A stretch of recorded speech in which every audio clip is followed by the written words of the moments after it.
Well, Cynthia, she's her whole bag is my bag. I could go deep with her. So why don't you introduce her and I'll dive in with her? Okay.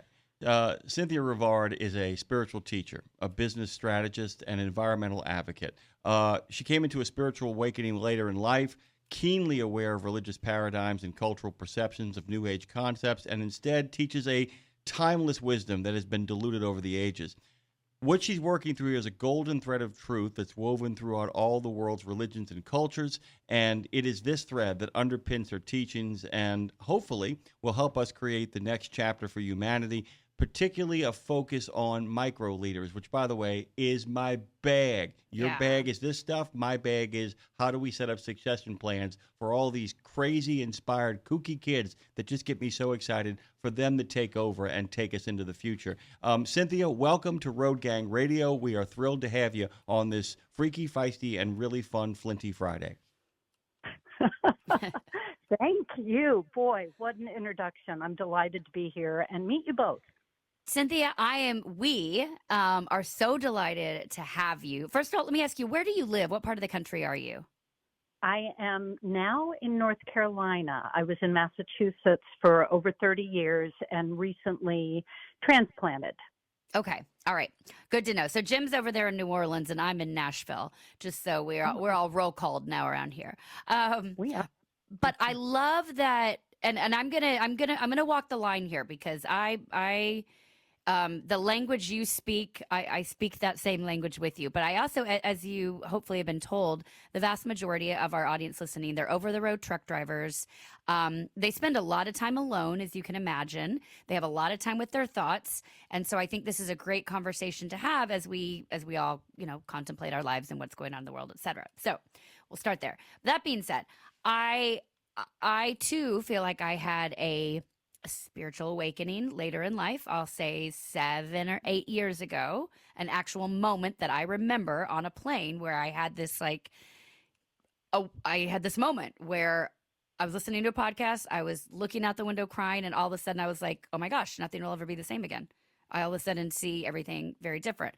It's a much longer conversation, of course, but I would love to hear from you sort of your definition of what a spiritual awakening was to you, or what that means. Because I'm sure there's people out there listening that are having these moments where awareness moments and they don't know what's happening to them. And I'd love for you to explain perhaps what it means to you.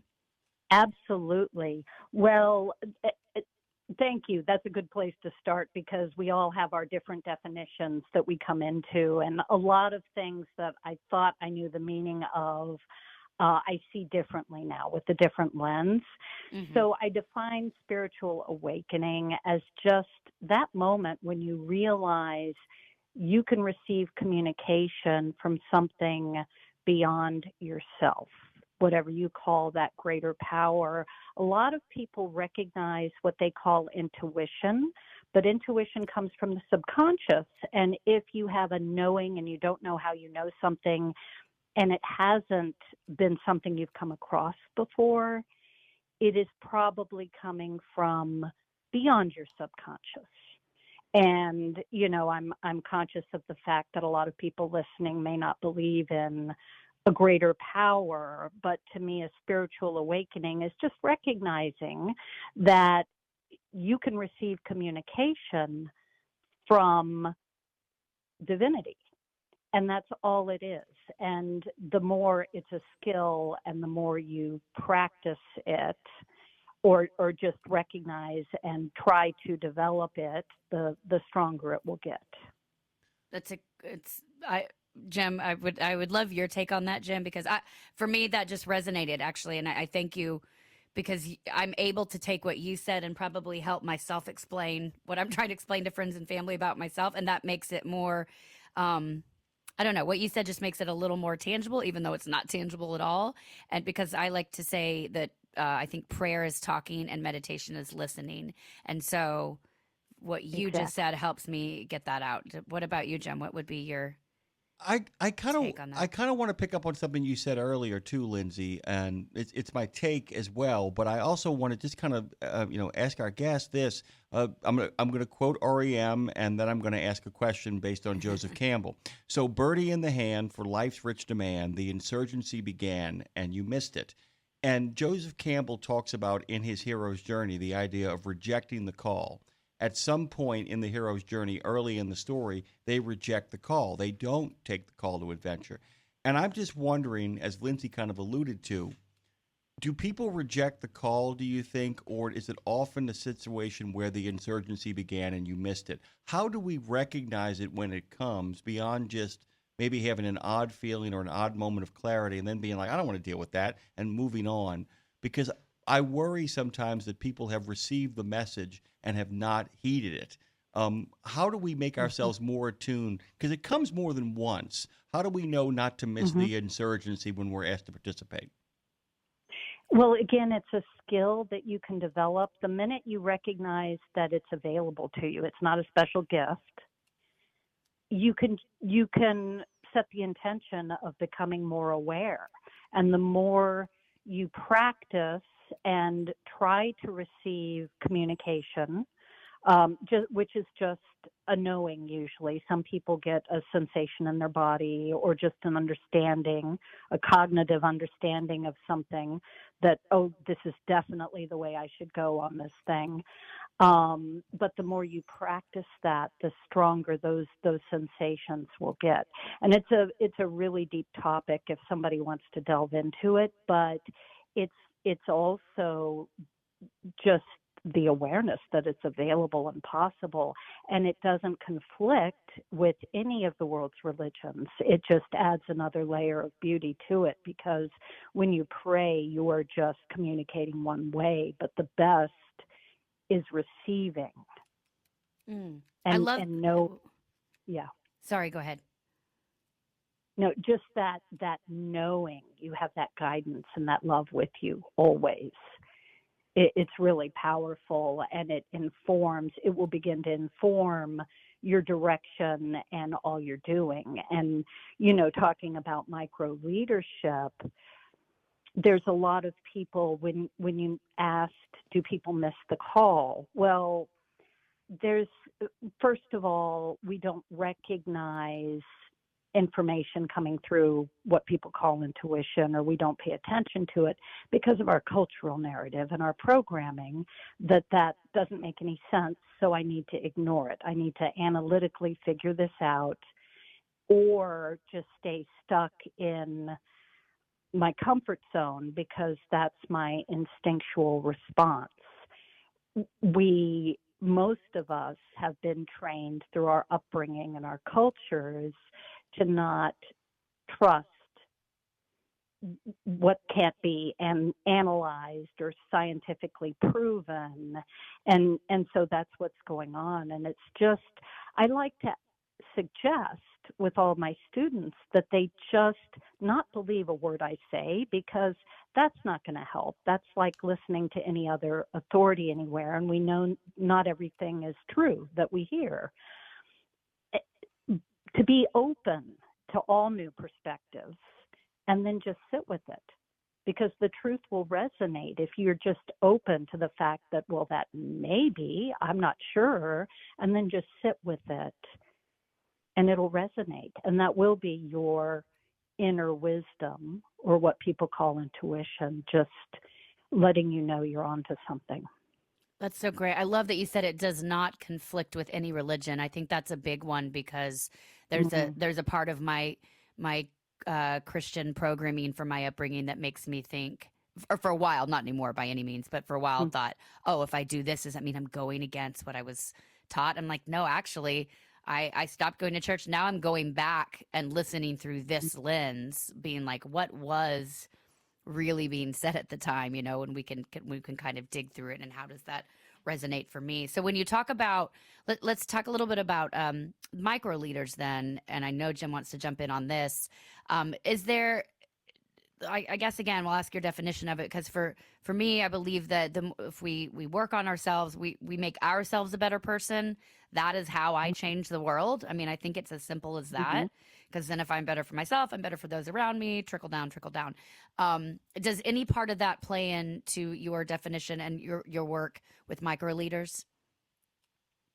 Absolutely. That is the bulk of it. But then beyond that, recognizing and being intentional about the influence you have, because most people aren't.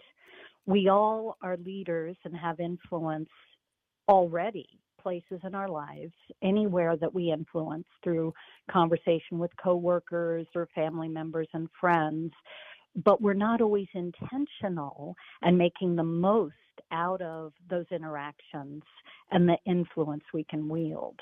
And so, yes, absolutely, showing up as your best self, but also knowing that you can make a difference in your, whether it's your family or your community. The world is so broken, and most of us, it's very easy, and it's part of our instinctual programming. When you see so much change going on around you, it feels like a threat to your subconscious, and we get stuck in freeze response, and we don't take action beyond our current day-to-day routine. You know, there's a lot of denial or head in the sand, this can't be happening kind of a response sometimes. And this, I'm talking about anything and everything going on in the world. If you sense change, it's going to, just a normal human reaction, nothing to be ashamed of. If you're aware, you can move past it, but you are going to have an immediate response to want to shut down, freeze, or fight. And we see a lot of fighting going on right now with people holding on to their beliefs so tightly and villainizing anyone that thinks differently. And in fact, the only way for us to progress is going to be to acknowledge those other perceptions and be able to sit down with this other human being and understand how they arrived at that perception, foster compassion, and have a conversation about how we move forward. But we have to get out of that instinctual programmed response to just freeze or to fight. I took a couple of notes during all of that. I don't even know where to begin in regards to questions. So how about I just kind of do this instead? So this does not speak my language. I do not understand this. Therefore, I should really pay attention. With that in mind, the idea that you're talking about, the idea of having an open vessel, so that when something hits you as strange or in conflict with your belief system or contrary to the way you feel the rhythm of the world works, you then should, rather than shut down or put up a big, strong fight and bold action, are we talking about developing in ourselves a regular routine of when we are hit with new information or hit with oppositional force, to be open to what it's talking about, therefore able to either respond properly in opposition or to embrace the new ideas as they come? Did I make any sense? Yes, and I said similar things twice, but from a different perspective. In talking about that, the first was more from the spiritual lens. We were talking about when you hear different things, different perspectives, if you can just be open to the fact that, well, someone arrived at that, there may be a thread of truth in there somewhere. Let me sit with it and not just assume it's wrong or villainize that person. Let me just sit with it and see how it resonates with me. That doesn't mean that you're going to accept it by any means, but just to hear it and sit with it and see if it resonates at all, or if there's any value in following any thread in that other person's perspective.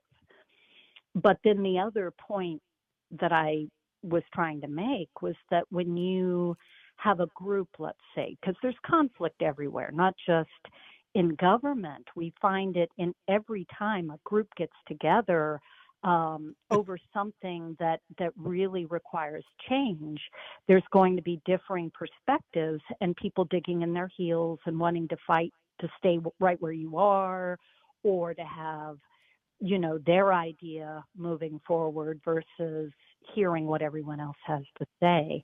And the only way to have progress, first of all, is to be open to different perspectives. Otherwise, we'd always stay the same, except nothing ever does. It's always changing. We want to be able to influence those changes so they're positive. We have to be open to other perspectives, and that never means that you're accepting them, but you want to understand where they're coming from. And normally the best path forward in complex scenarios, the best path is usually a combination of different people's ideas and perceptions. There's not usually a very clear black and white, right and wrong. So we have to be able to listen and try to understand those other perspectives so that we can consciously work through them and not just shut them down as wrong because that wasn't our pre-existing belief. Really quickly, before I toss it back to Lindsay, guys, go to Cynthia Rivard, RIVARD.com, and check out all of this great stuff. A lot of the stuff that she's unpacking here can be found on the website. Today's topic is the rise of the microleader, igniting the power of people. Lindsay, I turn it back over to you. Well, we just fortunately only have like about 2 minutes left, Cynthia. But let's bring this to the truck driving community. They're out there alone. They're trying to figure out how to be a microleader in their own day-to-day when they spend a lot of time alone and they're dealing with dispatchers. What advice could you give to the truck driving community, how they can be a microleader in their day-to-day life? Well, even if it's not in person, you do interact with people on the road or, by phone. There's people in your sphere of influence that you interact with and that you have conversations with. Maybe as you're listening to radio shows, something really sparks your attention and you decide to share it with a friend. And that gets them thinking about it and taking action. And, and there are things going on back in your home community that you may find compelling to take action on something, or maybe just make a donation somewhere. It's just understanding that everywhere you go, every interaction you have influence, and being the best you can be and a positive role model and compassionate example is going to start a ripple effect. Start the ripple effect in your community, in your home, in your own truck, in your own backyard. Cynthia Rivard, thank you so much. Everyone head over to CynthiaRivard.com. We appreciate you making time for us. I'm going to reach out to you and stay in touch. I hope you'll come back again, Cynthia. I would love that. I appreciate the opportunity to chat this morning. You all have a great day.